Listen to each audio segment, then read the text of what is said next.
Hello, my name is Sarah Sloan, and you're listening to The Sarah Sloan Show. Oh man, oh man, oh man. Sorry.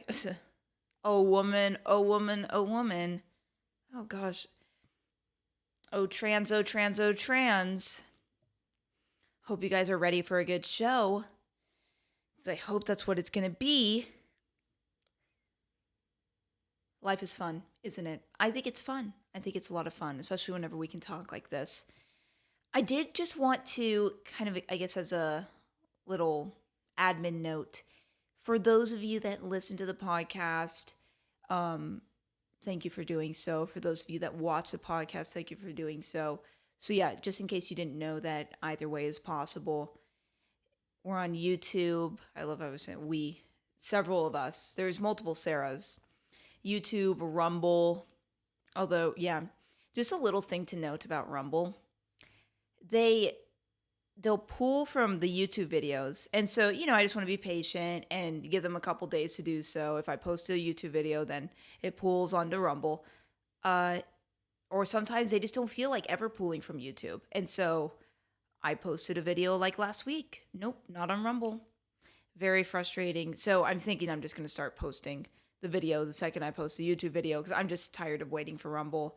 And then if Rumble gets to it later, I'll delete the second video. It's annoying. It's pretty annoying. I don't know what's up with them. But it's a great platform otherwise. And obviously, I really appreciate the fact that they're not putting like, hey, watch out for misinformation and all that kind of stuff because that's not good either. Yes, so if you like watching, really the only options to do so are YouTube, Rumble, and then Spotify has a watch feature as well. Otherwise, if you're, listening to the podcast anywhere else, there's no video option. And I don't know if that even matters to you. If it's something that's interesting for you to know, I do try to add in like little video clips and like show the actual video clips, pictures, things like that. So, if that matters to you at all, then watching is beneficial. But as long as you guys are spending the time to even like listen in the first place, that's a huge honor to me. So I'm good either way. I just wanted to let you guys know just in case you didn't know. And then, that was very like admin-y, organizational, focus on the details, which is not me at all. I like just going with the flow. Yeah, like what's your Myers-Briggs? That's, if you're into putting comments, feel free to put that in the comment. I'd like to know. The Myers-Briggs is the only personality test that I'm really into.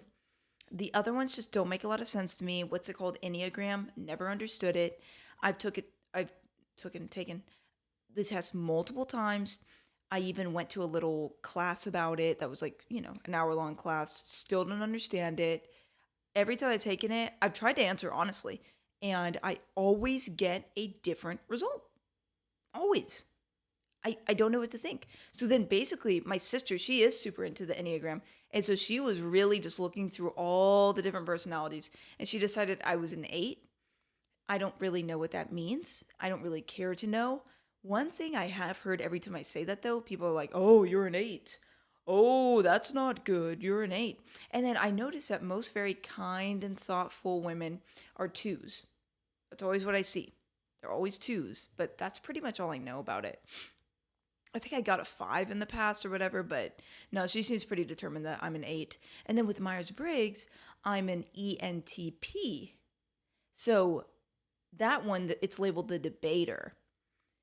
But the thing is, I'm not really like doing that much anymore. I used to just always debate just for the sake of debating with people, but I realize that that's pretty immature. Like, why are you looking for fights? I remember one time I was at this social gathering, and I'm sitting next to this girl, and then I was just like, hey, so, what do you think about, what did I say? Did I say taxes or something? Like taxes. She's like, yeah, no, I believe it's good to raise taxes or something like that. And I was like, I don't. Should we argue about this? Like, I literally said something like along those lines. And she's like, I really don't want to. And I basically did it anyway. That was years ago, though. I would not do that today. I would not do that today. And I'm much more open to like listening to other perspectives. Now, definitely, if someone says something so horrifically wrong, it is hard for me not to like kind of give a response, but I try to be kinder because the thing is like they could be just as mean to me. They disagree with what I'm saying, and I'm no better than them. Just because I'm right in my mind, well, they're right in their mind. So, and I'm not disillusioned to think that I could change somebody's mind just like that. I think that's silly, but you can at least have a thoughtful exchange. You can, you know, see things a different way than maybe you saw them before. So yeah, there's some good things that could come from it. But yeah, I do enjoy that.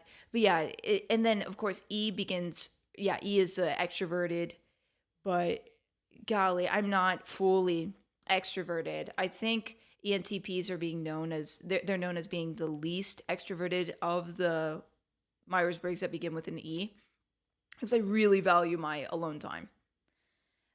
But I also am fueled by social time. So it's really weird. I really like both sides of it. But yeah, the person that's just always able to be with others, always like hosting, always doing that, always on social outings, I don't understand that. I think that's too much.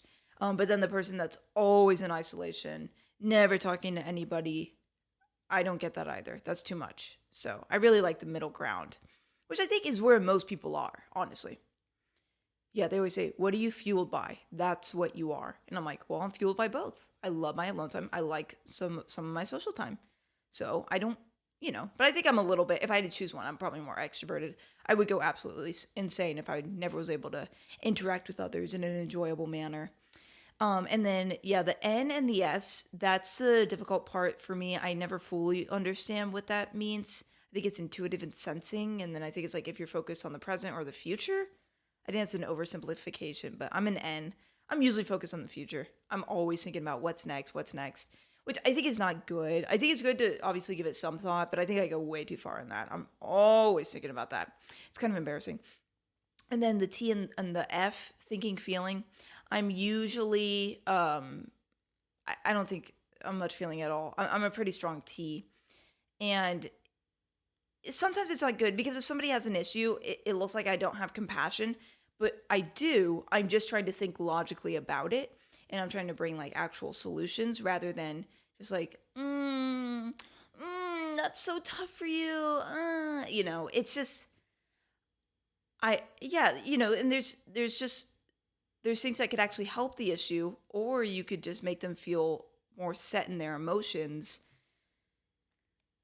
Like obviously I have feelings. I cry like every now and then, and but yeah, I'm usually just thinking through things rather than just like emoting through things.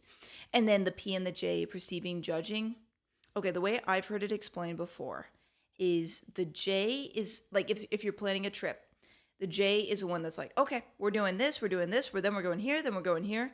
And the P is like, awesome, whatever we're doing sounds good with me. And I'm actually the P. I'm pretty strong P. So yeah, like even in the future, if there's ever a vacation, I'd rather, have someone completely plan it for me. And I also like to just go off on a whim. If someone's like, "Hey, do you want to hang out?" Yeah, that sounds awesome in the moment. If I already didn't want to, I already didn't want to. So, I don't have to like. Yeah, that's worse whenever someone wants to hang out with you and you don't want to hang out with them. That's not fun. It's just like you're going to hurt their feelings saying I don't want to hang out with you, but you don't want to hang out with them. So what do you do? It's tough. It's tough. But yeah. And then, okay, so I don't think this is like 100% accurate, but I tend to notice whenever I ask people their personalities and they say INFJ, that's what they are. Usually they're a little bit harder for me personally to get along with, to deal with. And like we just tend to we tend to have some conflict over time. That's a generalization, so it doesn't mean that that's always the case, but I notice that a little bit. Yeah, INFJ, because it's opposite on three of them. Yep. Only the ends are the same. Oh man. Okay, I did want to share this because it's been a thing. I and maybe it can help you. I don't know. I have no idea. But out of nowhere, well, no, let me give it a little bit more backstory.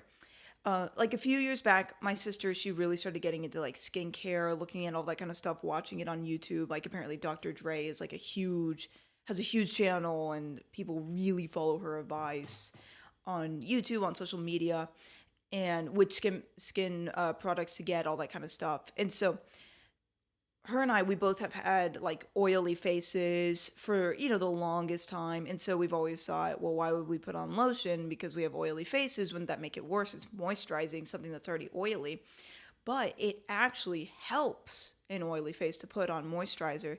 And so then my sister went down the rabbit hole of figuring out the best ones, the ones that you can't get too moisturizing, all these different nuances within the lotions, and then also not paying too much, figuring out the best bang for your buck, but also stuff that's not harmful to your skin or stuff that will make your skin break out. So all that. And so, I've gone along for the ride. I've started using lotion when I really never used to. I apply it over my face, over my body, and over my neck, which is what I wanted to talk about. So I would just apply a little bit on my neck and everything was fine. I never had issues with my neck skin. The past few months, then I noticed my neck skin was just starting to feel a little drier. And, I was just like, well, this was never happening before. And I almost even took the approach of, man, that's how they get you. They tell you that you got to start using lotion. And then whenever you start using lotion, that's when you start having the problems. And, I was just really frustrated. And I don't know. In the end, I don't know if that's actually the case. But I think what was happening, although I'm not sure, I was using this suntan lotion, and for months it was fine. I've had the suntan lotion for it lasts for, you can get like a 5-ounce bottle, and it will seriously last you probably a year. That's okay. And you're applying every day, and I use a good bit. I guess somehow over time it wasn't moisturizing my neck. I'm not kidding you. I was touching my neck the other day, and skin flakes were coming off. That's how dry my neck was. And I would apply at night, and then I would apply in the morning. And I just didn't even know what to think anymore. It was really starting to worry me. And some people were even saying, oh, it's what's it called? Eczema. Maybe you're having a spot of eczema. And I'm like, that would come now while I'm in my 20s out of nowhere, and I've never had that before. And they're like, well, sometimes that can happen, blah, blah, blah. And so, they might be right. I have no idea. But what I've been doing that's actually been working is in the night, I would use a hyaluronic acid lotion. In the morning, I would use a suntan lotion. But I felt like the suntan lotion in the morning was what was actually drying me out. And so what I've been doing for the past few days, I've been using hefty amounts of the hyaluronic acid morning and night. And ever since then, it seems like it's kind of healing up a little bit. Like I'm definitely not getting flakes. It feels a little bit more moisturized. So yeah, I guess over time, the suntan lotion just wasn't working. So I'm still using the suntan lotion on my face, but it was kind of scaring me. And I know it's like, oh, calm down, Sarah. You're just a dumb little baby. And that's true. And I know that that's true. But do you have to say it? No, you don't have to say it. But you just want to say it to hurt my feelings. And it worked. Surprise. So yeah, so the skincare game is just crazy. But I do think there's value. There was even, there was this, the sunscreen especially, using that every day. I never did that. I was a lifeguard at a summer camp. I barely use the suntan lotion because I was just like, oh, I want to get dark. I want to look so cool, blah, blah, blah. And I did. Oh my gosh, I looked really cool. I was so tan. That was the tannest I've ever been in my life. Now I actually struggle to get that tan. And I'm half Hispanic, so I should be able to get somewhat tan. But it's not good for you to have that much sun damage over time. And what will end up happening is you will wrinkle faster. It just happens. And then, of course, the cancer, skin cancer, my gosh, I can't think of the word. That could happen as well. And there was a trucker, and he did this experiment where he, I think, put sunscreen on half of his face and not on the other half. And it was astounding, the difference between both sides of his face. And so I'm really glad I learned about this at this point in my life. I'm glad I, didn't have to grow a lot older. But I think it could be a vanity thing. Sometimes I think, oh man, if I didn't put on the sunscreen and all that, I would get a lot tanner. I would feel a little bit more confident about myself, vanity. But then I'll wrinkle faster. I'm doing damage to my skin. I'm increasing the chance that I'll have cancer. And so I think you just got to kind of weigh your options. And so I think I would rather go the healthier route. Because, yeah, wrinkles, that's not fun. Because if you look at Jennifer Lopez, she's always been very careful about her sun exposure. She really takes care of herself. So that's why at like 50, whatever, 53, 54, whatever her age is, she looks amazing because she took care of herself. But then I know some people in my life, and they're in their 40s and they're already starting to wrinkle because they want to be tan. And yeah, when you're in your 20s, it doesn't matter. You're not going to show the wrinkles yet, but give it time and you won't look so good anymore because you've basically made yourself a raisin. You've shriveled yourself up. So I think it's a valuable, important thing. And then, the whole aspect of it's so frustrating with guys, it doesn't seem to matter. It's like it only matters for women. I don't know why. It irritates me. It's like guys could just use a bar of soap and wash their entire body, never use lotion, never care, and they look fine, no acne, nothing. But yeah, if I was to do that, you guys, it would not be good. The crowds of men that usually flock to me, they would leave. They would disperse in seconds. And that would leave me very upset.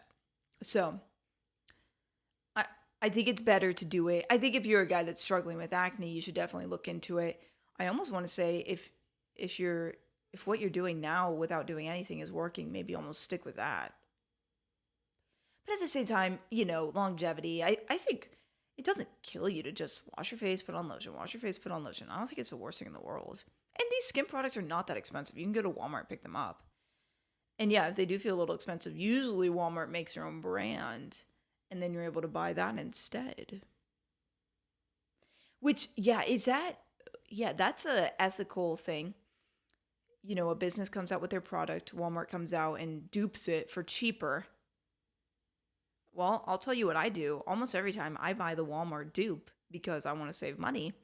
But then is that hurting the business who actually came up with the idea and Walmart's then just dominating more and more products and markets and everything else? Is that a good thing? I don't think it is, but in this economic climate, I'm sorry. Things are expensive. I don't want to pay $100 or more every time I go to Walmart.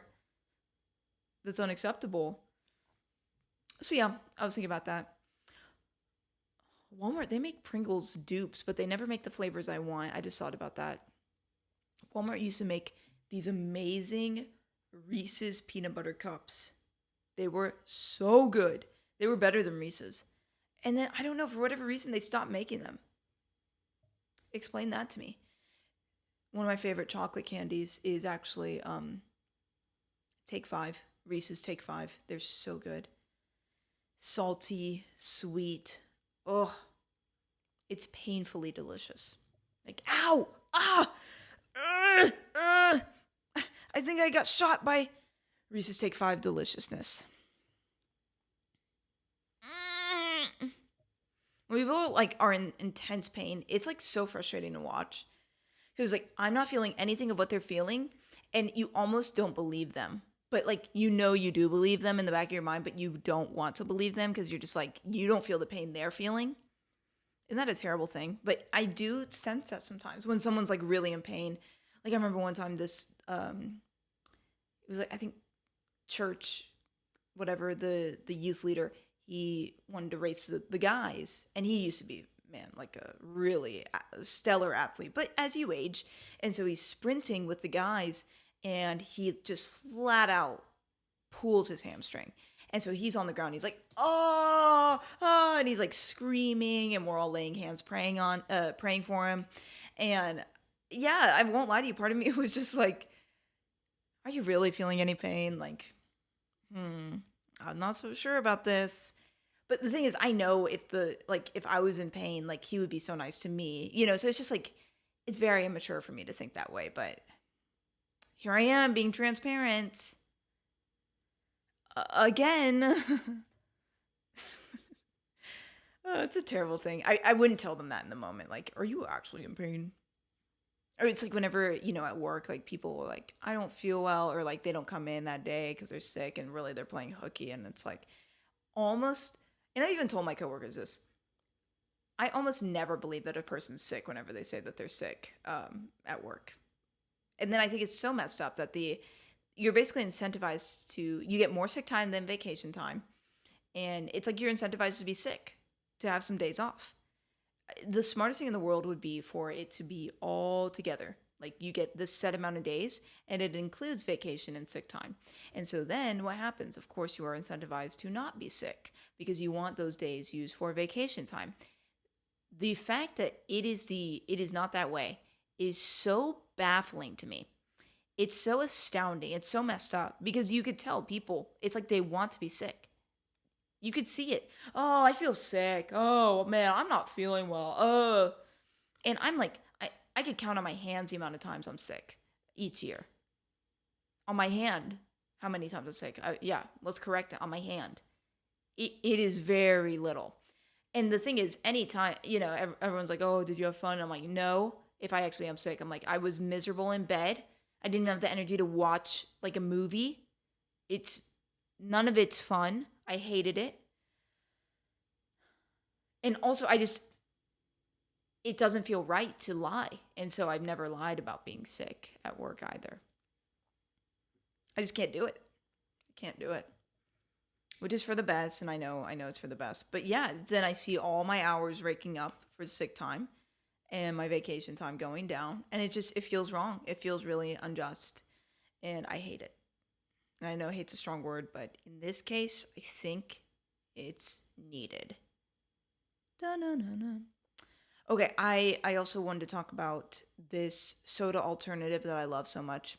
Zevia, have you heard of it? Zevia, it's stevia sugared soda, and it is delicious, and it's not that expensive. Like, sure, it's definitely more than like your typical Coke or Pepsi or Dr. Pepper, for sure. Like, it's more than that. But also, it's sugared by stevia, so it's much better for you. Probably 20 years from now, we'll figure out the stevia actually like causes cancer. But for now, while I don't know that, I think we're gonna be okay. And they have a ton of flavors. They're really growing to more and more stores. They're not they've been honestly more in health food stores more than just like the generic. I don't think they're in Walmart, for example. I don't think I've seen them in Walmart, but yeah, it's amazing, and you feel like you're drinking an actual soda. Of course, you could taste the slight difference that it tastes a little bit more like stevia, but it's great. Now, one thing I am going to caution you on, if you're like, oh, this sounds awesome, I think I'll go for this because I love soda, but I don't like the fact that you could walk 3 hours and still not burn off a soda. Don't try their ginger ale.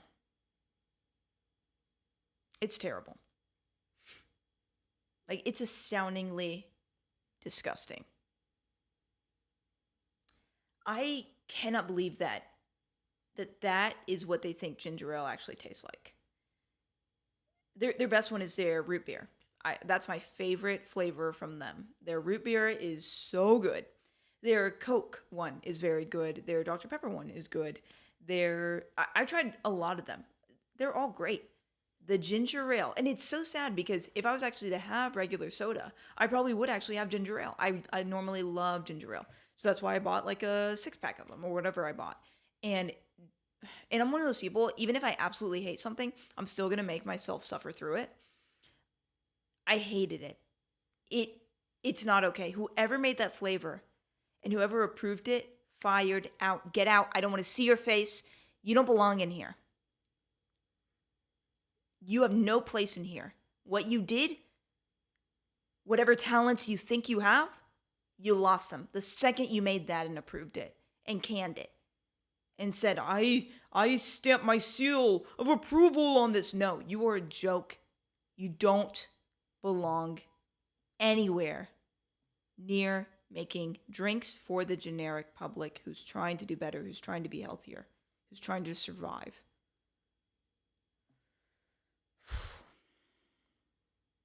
Guys, it's just been really hard lately. And I haven't had that drink in like years. And I still just can't get out of my mind how disgusting it is. But yeah, but I had the Coke one today. I loved it. Oh my gosh, it was amazing. It was great. But yeah, that root beer one. Whew.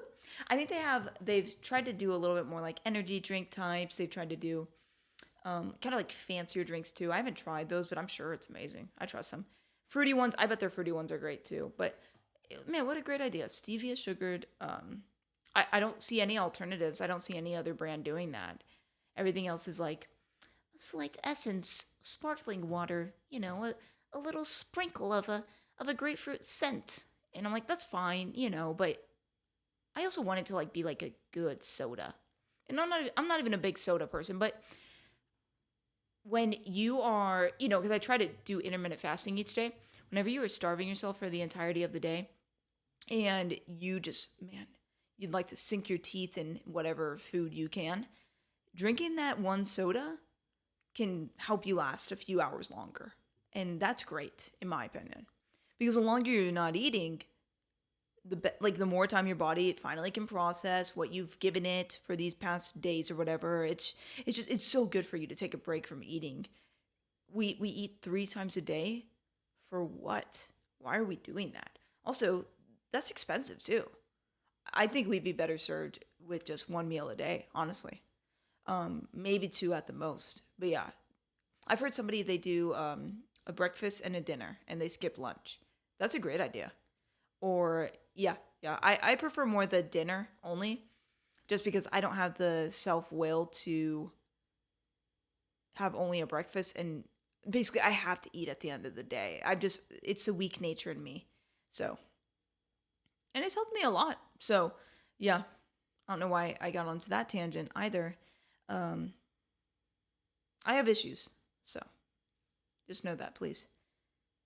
A lot of them. And it's not getting better. The doctors are concerned. Okay, have you guys heard of this app called Libby? It's like, yeah, it's on all, the Apple Store or whatever, probably Android as well. And basically, how I did it at least, I went to my local library. For me, I paid $5 for an annual membership. And then I downloaded the app. Obviously, it was free. The app was free itself. And then I put in the information for my library membership. And it was like a digital library card then within this Libby app, Libby. And you have access to all these books. Now, it is interesting. They have limited stock of some books. Even though it's digital, you would think, oh, it's digital, so unlimited books, whatever you want. No, they're pretty serious about it. So, like, say they have one book of the, like, Hunger Games. If somebody already has that, you could place a hold for it for the next, whenever they're done with it, but you can't just get it instantaneously. Now, if it's available, yes, you can get it instantaneously. They only let you keep the books for 2 weeks. I don't know about you. That's hard. That's hard for me, at least, to finish a book in 2 weeks. But it's not free. I paid $5 for the annual membership, but it's basically free. It like $5 is nothing. $5 can get you a lot. Well, not anymore in this economic climate, but it's a great deal. And so then there's a ton of audiobooks, and then there's obviously just a ton of ebooks in general. I've been more interested in the audiobooks. And it's tough because they tell you how long it takes to listen to the entire book just at regular speed. And there's some books that are like 24 hours. Like, it's insane. And they expect you to finish that in 2 weeks. And I know you're thinking, well, isn't that easy? No, it's actually not. It's actually kind of difficult. So basically, you can't listen to much else if you're going to be able to finish that in the 2 weeks. And you could do an extension, but that's only if somebody else hasn't already placed a hold for it, because they get it next. After the 2 weeks, they're going to get it next. But if it's a book that nobody knows about, then yeah, you could probably get it again and then finish it. But still, that's not easy. The book I just finished, audiobook, was the Bill O'Reilly Killing Kennedy book. And that was really enjoyable. I listened to it at 1.25 speed because, okay, normally, if you know me with podcasts and stuff, I can listen to podcasts at like crazy speeds and it's fine. It's no issue. With this, if I listened any faster, I was going to miss stuff, like a lot of stuff. I don't know why. I don't know what the difference was with the book versus a podcast, but for whatever reason, I needed it to be a little slower for me. So yeah, it was a fascinating book. It like he has a Bill O'Reilly has a killing series, and so it's like he has killing Jesus, killing the SS, killing Reagan, killing Lincoln, a lot. And yeah, he reads it in his own voice. So and it was like I think 8 hours. Yeah, I think like 8 hours of listening. Not bad. Other books are way longer than 8 hours. And yeah, because I listened at 1.25, they said I listened to it in like 6 hours and 30 minutes or something along those lines. But yeah, I give a lot of tidbits about him. I had never been a person that was all like, oh, I know all about the assassination. I know all about like I've heard the basics. Like I knew that obviously he died in Dallas. I knew that Lee Harvey Oswald killed him. I knew there was conspiracies that he didn't act alone. The magic bullet. I knew the basics, but I didn't know too much more than that. But yeah, they give so much information, like crazy, crazy information about it. There was, gosh, what was there? There was so much. There was like he had terrible back pain. He had to wear a back brace. Actually, that kind of led to his death because they said something along the lines of if he had been shot without the back brace, his body could have like lurched forward, but because the back brace kept him in place, it like caused the bullet to do more damage. I didn't fully understand that part if I'm honest, but that's what they said. Lee Harvey Oswald apparently had a very high IQ, but he never really got much of an education. He wanted to live in yeah, Soviet Russia. I think he did. That's where he found his wife. He wanted to live in Cuba, but he didn't really ever get a chance to. He didn't truly hate Kennedy, but he wanted to be a great man, and he just felt like Kennedy had such privilege, and he Lee Harvey Oswald never could be what Kennedy was. Of course, now people say his name all the time. So, and yeah, then they talk about the fact that Kennedy was like addicted to sex. He had to have sex every day. He slept around like crazy.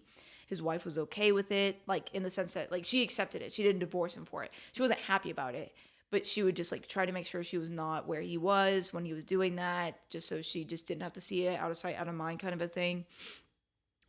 She Yeah, basically there was this guy, this Greek rich guy, Onassis, I think was his last name. I could be saying it wrong, but yeah, he had this cruise. Yeah, just an extremely wealthy older man, and then she was on a cruise while they were still married, JFK and her, and there was like rumors that she had slept with the guy, but then after JFK died, she married this guy, and then he died 12 years after their marriage, and so she was twice widowed, and she died pretty early on too, like in her 60s or so.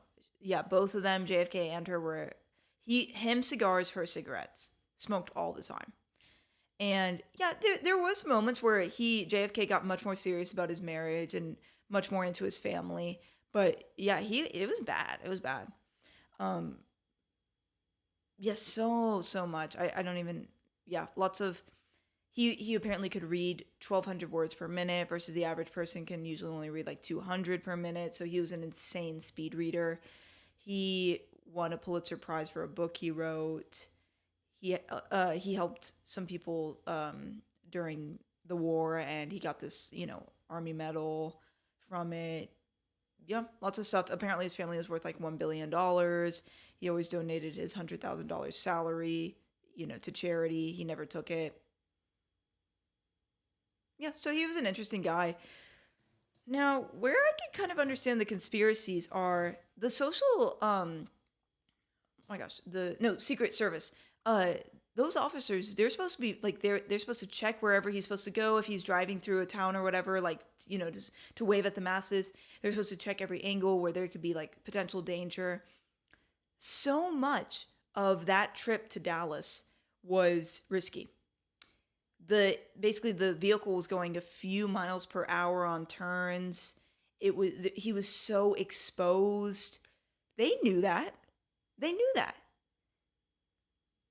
So why did they allow that to happen if that's the case?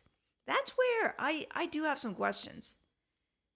Because it seems like they didn't really care to protect him the way that they should have. And then there's rumors that Hoover, I think he was in charge of the CIA, I think he wasn't popular with him because his brother was the attorney general, and he was checking into him too much. And then OBJ, his vice president, they did not get along well. So then I think there were rumors that he potentially could have been a part of it. So yeah, but it's hard to know what actually happened, of course. And the reality is that Lee Harvey Oswald, he had been practicing shooting. He's really good at it. And because of how easy it was, like that shot, like he 3 shots, he had no issue. And he was able to run out the building. A cop stopped him, but he said, I work in this building, and then the cop let him go. He was able to run around for quite a while. And then a cop stopped him, and he shot the cop to death. And he kept on going again. And then, yeah, of course, it's such a bummer that he was killed prematurely, because then they could have gotten some information out of him to know for sure. But yeah, but this guy who was just a fanboy of Kennedy's, he just, for whatever reason, just felt like, I need to kill the guy that killed Kennedy. And man, nice going, dude. Like, what a dummy. I wouldn't have done that. I'll just tell you that right now.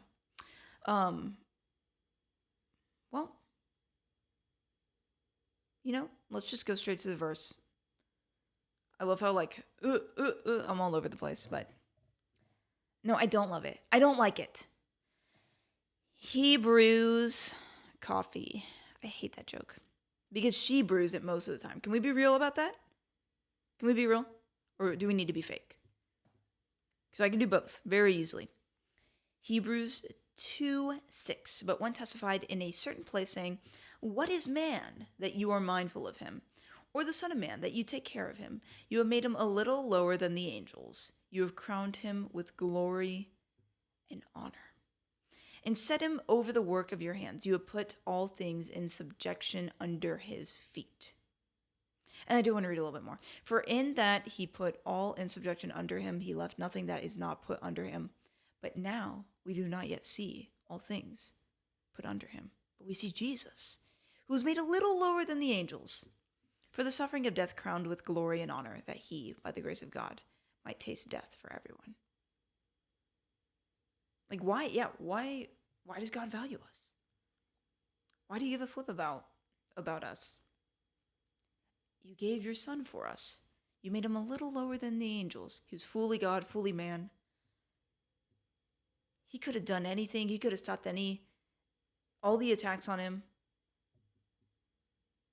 For God to send his son, you would think it'd be like, oh, celebration, give him a throne, put a crown on his head. But no, we treated him a little differently.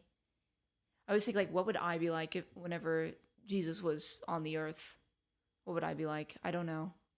I'm scared to know, and I'm really glad I didn't live in that time frame, to be honest with you, because a lot of people did it wrong. They were really wrong about him.